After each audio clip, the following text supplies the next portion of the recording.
actuelle beaucoup trop d'injustice et de discrimination envers la communauté des gens du voyage. Et nous avons mis en place depuis 3 ans un Noël pour les enfants du voyage de Besançon. Et maintenant on fait tout le Doubs. C'est vrai que chaque année on a de plus en plus d'enfants. Et on fait beaucoup en faveur des enfants. D'ailleurs avec Dédé qui est présent ici, on a aidé ensemble, parce que Dédé lui aussi est très la cause des enfants le touche beaucoup. Oui. Alors cette association justement, tu viens de parler, c'est juste pour éclairer un petit peu c'est a priori qu'il y en a par rapport aux gens du voyage. Quand on dit gens du voyage, c'est vol, c'est des choses comme ça. Hein. C'est ça. Elle a été créée pour faire tomber les préjugés. Les préjugés, oui.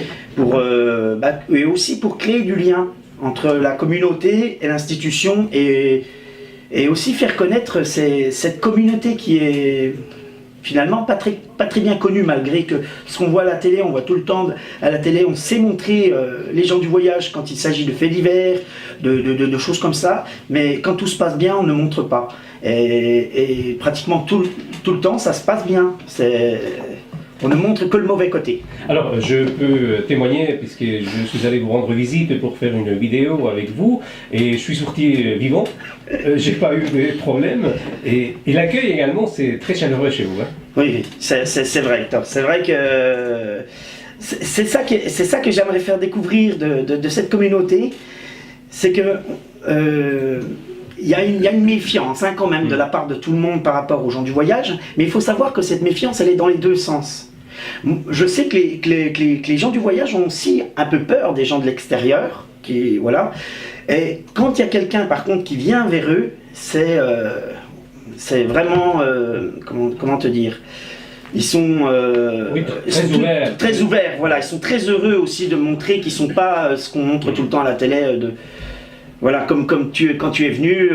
Donc c'était à la Grette. Hein, c'est ça, en fait, les 408, là où ils sont actuellement. Alors il y a quelque chose qui m'a beaucoup étonné, c'était le fait quand tu as commencé à nous expliquer les personnes qui étaient là, et en fait c'était des familles qui venaient rendre visite à quelqu'un qui était malade. Hein. C'est ça, parce qu'il y a une dame qui est à l'hôpital, et chez les gens du voyage, dans la communauté des gens du voyage, c'est très important de se regrouper et d'être ensemble pour être le plus proche possible de la personne qui est malade.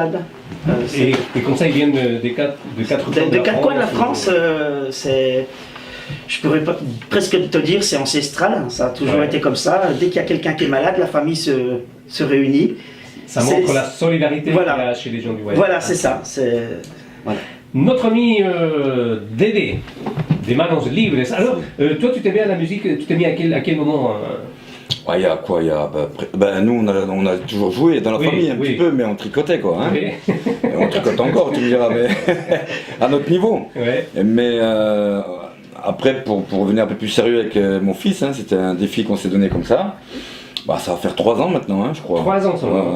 Ouais. 2 ans et demi, 3 ans, par là. Alors, ce que j'ai toujours admiré chez toi, nous on s'est connus depuis longtemps, on s'est côtoyé depuis longtemps, et c'est toujours cette énergie. J'ai été connu avec différents métiers, tu as toujours rebondi, et aujourd'hui tu donnes beaucoup de... C'est ça. Je prends plaisir à changer, bizarrement. Hein. Mais je me dis que finalement, que si quelqu'un peut faire une chose, que ce soit un métier, que ce soit dans la musique ou artistique ou culturelle, pourquoi pas nous quoi. Alors le jour où toi tu as décidé de faire de la musique, est-ce que tu t'attendais à on va pas dire, vous ne faites pas encore des zéniths, mais à vous produire un petit peu partout et... Non, franchement non. Non, hein. Non, on l'a fait la première fois, c'était une copine qui avait acheté un bar, qui était sur la rue de Dole, et puis elle a dit venez quoi, il y avait un groupe avant, elle a commencé à lancer les petites soirées, j'ai dit on n'a pas beaucoup de répertoire, on en a toujours pas beaucoup, et par contre on a le cœur. Et puis on a commencé là-dessus et après ça a enchaîné, et puis on est surpris tous les jours. Alors tu parles, oui, on a le cœur. Effectivement, peut-être que la technique ou le professionnalisme ou les années des chants sont moins importants chez vous, mais il est vachement compensé par cet enthousiasme que vous mettez à chanter et à partager. C'est ça. En général, en plus, nous chantons de la rumba flamenco, donc c'est des chansons d'amour ou de tristesse. Mais l'un dans l'autre, il n'y a pas une grande frontière, mais Mais oui, mais de toute façon, ce qu'il faut qu'on transmette, c'est l'allegria, c'est la joie. La joie, oui. Il faut qu'on transmette cette joie, même dans la peine, j'ai envie de dire, hein, parce que même des défunts seraient contents qu'on continue, que la vie continue, quoi. Et notre musique, c'est ça. C'est un peu l'esprit donc des gens du voyage. Hein. C'est totalement ça. D'ailleurs, une petite anecdote, je vais vous expliquer comment j'ai connu Dédé. En fait, je parlais tout à l'heure que Dédé était venu nous aider pour un petit garçon qui est paralysé, qui est paraplégique, qui s'appelle Levi. Et j'avais décidé d'aider cette famille, mais je ne savais pas trop comment faire encore. Et j'ai été contacté par Dédé qui voulait absolument chanter pour l'enfant. Il voulait chanter vers Levi. Et grâce à Dédé, on a médiatisé, on a décidé ensemble de médiatiser l'affaire de Levi. Dédé est monté jusqu'à Pontarlier, on y a fait un concert pour le petit. Et je peux dire que, merci Dédé, grâce à toi et tes camarades d'Emanos Libres. Grâce à nous, grâce à toi, c'est toi aussi au début. Mais maintenant, Levi est sorti de son KGB et maintenant il est dans une maison. Ah oui. Il vivait dans une pièce grande comme ton studio, Hector. Oui, pour les gens qui ne voient pas, ça fait 2-3 mètres. C'est ça, c'est ça. C'était inacceptable. Voilà. Et Dédé, bien évidemment, j'imagine que tu avais joué bénévolement, gratuitement, mais ce que tu as eu en retour, justement ce qu'il vient de dire Rémi. Bon, le plus beau retour de cette histoire, c'est c'est vrai qu'il y a eu un débouché, parce que l'union fait la force, donc il y a eu de la communication, donc les autorités locales, on va dire, ils ont bougé, parce que ça gêne, hein, politiquement, forcément. Donc là, aujourd'hui, apparemment, ils ont une belle maison, ils arrivent à faire les soins des parents de cet enfant. Vous êtes, oui, en tant que groupe. Et moi, la satisfaction que j'ai eue de ce jour-là, c'est le sourire qu'il m'a donné cet enfant. J'ai un sourire, il y a une photo qui est là, oui, ça va toucher directement, quoi. C'est vrai que j'avais jamais vu ce petit garçon sourire comme ça, et quand tu lui as chanté sa chanson. Fabuleux, Oui, d'ailleurs, j'ai appris une chanson dans la nuit exprès pour lui. C'est vrai. Qu'il aimait, De Kenji. De Kenji. Allez, on va faire une petite pause musicale avec Jacqueline Rossel. Jacqueline Rose. Rossellet. Rossellet. C'est ça.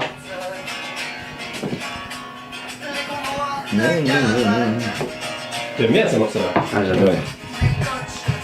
On va faire une tournée. De l'association Espoir et Fraternité Zigane de Franche-Comté. Et nous sommes également en compagnie de Mathéo. Bonjour Mathéo. Bonjour. C'est ta première radio? Oui, c'est ma première. Ne l'oublie jamais. Hein? Tu diras un jour, mais c'est quand tu me verras passer à 90 balais par là dans la rue, tu diras, mais lui c'est le monsieur qui m'a fait passer à la radio pour la première fois. Mathéo, donc tu es jeune musicien, depuis quand tu joues la guitare? Ça va faire bientôt 3 ans. 3 ans, tu as quel âge? 15 ans. 15 ans. Et pourquoi la guitare? Pourquoi la musique? Au début c'était un défi avec des copains, on s'amusait comme ça à en faire, et puis après d'accord. Je suis venu tout seul. Et tu as choisi bien évidemment la musique gitane, la musique... J'avais commencé sur un terrain désigné dans le sud avec des amis à moi, et puis au final, maintenant on a... Mathéo, donc tu vas nous jouer quoi? Je sais pas. Je sais pas, allez, improvise, ça y va, improviser.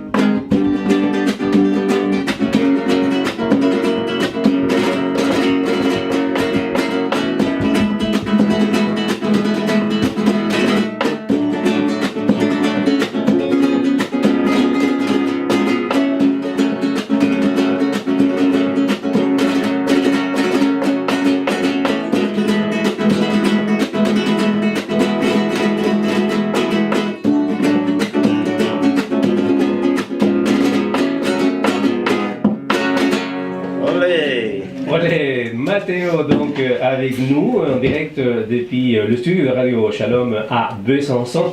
Et donc tu vas continuer, tu prends des cours actuellement de guitare? Non. Ah, tu es un peu autodidacte comme Manos Libres?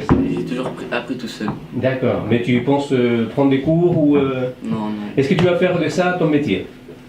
Peut-être, je sais pas. Tu sais pas encore? Non, je sais pas encore. Est-ce qu'il y a des aides ou moyens d'aider les jeunes comme ça Il n'y a pas vraiment d'aide, mais en fait, si je peux les mettre en avant, je le fais, j'essaie. D'accord. J'essaie. Et est-ce qu'il va jouer le lundi 19 Oui. Bien sûr. Il sera avec le Dédé, D'accord. je pense. Allez, on va parler, tu vas nous jouer encore tout à l'heure un autre morceau? Ouais. Allez. Dédé, donc vous préparez le Noël des enfants. Comment ça se passe? En quoi ça consiste? Qu'est-ce qu'on va retrouver? Je sais que, je ne sais pas si c'est encore le cas, vous cherchez des jouets, c'est ça? Plus maintenant. Ah, ça y est. Plus maintenant. Ah, d'accord. Ils ont été gâtés. Hein. Le Père Noël, il a déjà tout mis de côté, ils ont bien travaillé ses elfes. Ah, mais super. Oui. Je suis content. Voilà. Alors, présente-nous ce Noël. Alors, ce Noël, on l'a fait pour la première fois il y a 3 ans. Et la première fois qu'on a fait le Noël, c'était sur l'aire d'accueil. On n'avait pas les moyens de se louer une salle des fêtes. Alors, malgré tout, on a fait un super Noël quand même. On avait des vite-abris, des chapiteaux. Et on a réussi à faire le premier Noël. On a fait un Noël pour 45 enfants. On a trouvé notre Père Noël, qui est adjoint au maire d'Annemarie-sur-Crète, qui est Jean-Claude Forestier, qui est un homme extraordinaire, qui tout de suite, la première chose qu'il m'a dit, tu fais un Noël, je veux être ton Père Noël pour le Noël des enfants du voyage. Et depuis, d'ailleurs, c'est notre Père Noël depuis toujours, voilà. Et l'année dernière, on a eu la salle des fêtes du complexe sportif de la Malcombe. Oui. Et c'est vrai que ça nous a changé, hein. On a une scène. On devient un pro. Et là, et on avait un gros concert, les Manos Libres. Donc, vous aviez déjà joué l'année dernière. L'année dernière, oui. D'accord. Ouais. Oui, quand j'ai vu ce projet, je voulais être à la partie. Ouais. Avec son accord, donc ça s'est fait, et puis on va continuer. Hein. C'est vrai que Dédé, c'est la cause des enfants, te touche, toi. Ouais, bien sûr. J'en ai 5 déjà. Et puis oui, ça me touche, de toute façon, oui. Alors, est-ce que c'est une journée, une après-midi, ça commence à 14h, est-ce que c'est réservé seulement aux gens du voyage? Absolument pas. Au contraire, on voudrait, hein, vraiment, on voudrait qu'il y ait le plus de monde possible qui viennent comme ça, qui viennent fêter Noël avec nous et les enfants. On fait un beau spectacle, on a les Manos Libres, on a Mathéo qui sera là, il y aura Aurore Marin, la grande danseuse de flamenco qui est de Besançon, professeure de danse, qui vient avec des élèves, je crois qu'elle va danser avec des élèves, voilà. Je crois qu'aussi on a un Hector qui va venir nous faire une démonstration de salsa. Normalement c'est prévu, voilà. Et on aura aussi l'association Lire et Faire Lire, qui va nous lire un conte pour les petits et les grands, pour tout le monde en fait, un conte de Noël. Et par contre, il y a quelque chose qui est très important à notre Noël. Je ne sais pas si tu le savais, Dédé, mais en fait, depuis l'année dernière, on invite les étudiants internationaux au Noël. Si, il y en avait l'année dernière déjà. Voilà, ils étaient venus 19. Il faut dire qu'il y en a beaucoup en Franche-Comté, puisqu'il y a le centre linguistique, il y a la fac. Et c'est un ami qui est au syndicat des étudiants internationaux qui m'a ouvert l'esprit sur ça. En fait, il y a des étudiants internationaux qui ne peuvent pas rentrer chez eux à Noël, parce que forcément, ils sont loin, puis ça doit coûter cher les voyages, tout ça. Donc, ils ne rentrent pas. Et moi, on n'a pas eu tout seul l'idée, mais je trouve que c'est vraiment très important de les inviter et venir fêter Noël avec nous. On est une seule et même famille ce jour-là, qui soient du monde entier peuvent venir. Ils sont les bienvenus. Et ça donne du sens à notre Noël. Voilà. D'accord.